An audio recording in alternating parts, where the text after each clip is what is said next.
Good afternoon. I have this beast to review today. This is the Assassin's Cloak. Sorry, kind of out of frame. This is the Assassin's Cloak, and it's edited by Irene and Alan Taylor. And what this is, as it says here, an anthology of the world's greatest diarists. That's debatable. But inside is quite a diverse collection of diary entries, ranging from the 17th century up to the end of the 20th century. And from them, we get a very intimate glimpse at the lives of people such as politicians, actors, artists, poets, um, wives of famous people, prisoners of war, and even royalty. It's quite expansive. So as you can tell, it's quite a hefty book. It's close to 700 pages, but its contents are broken down to be like a day book. So you'll have like January and then the 1st of January, followed by several entries from various years. And they're ordered from oldest to newest per day. It's much easier to read it as a day book. I didn't have that time though because it's from the library. So every time I sat down, I would read about a month or two at a time.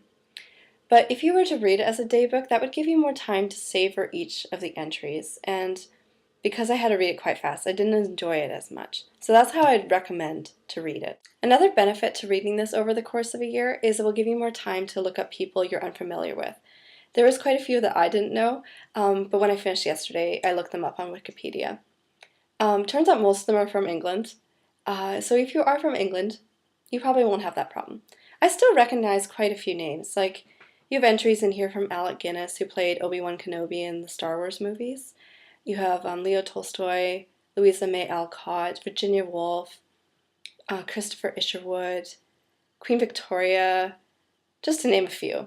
Oh, my favorite, Andy Warhol, for sure. Andy Warhol's entries are very candid, and because he was rubbing shoulders with a lot of famous people, you get this kind of insider look, and it's very humorous. He's hilarious. And another one that I wasn't expecting to enjoy was Eleanor Coppola's notes during the filming of Apocalypse Now. She is the wife of Francis Coppola, if you didn't know.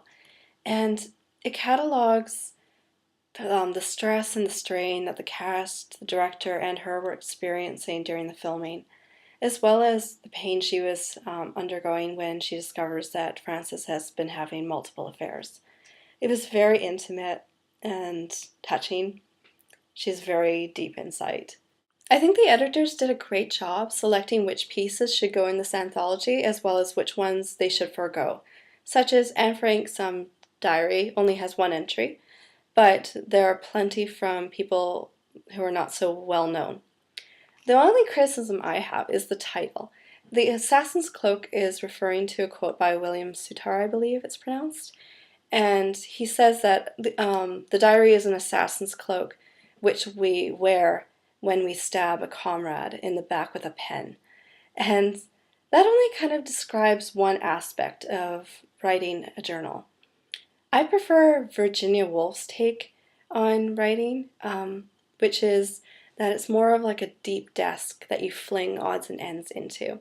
So I think with a different title, it would capture more interest from people who are not necessarily looking for an anthology of diary entries. It would just draw more attention, and I think this book is worthy of that. Yeah, my wrist is starting to ache a bit, so I don't want to hold it up for too much longer. And I hope that I gave enough information with this review. Please, if you have any advice for me on giving reviews, I'd love to hear it. Thank you for watching. I'll post another video shortly, and I hope you enjoy that one too. Thanks.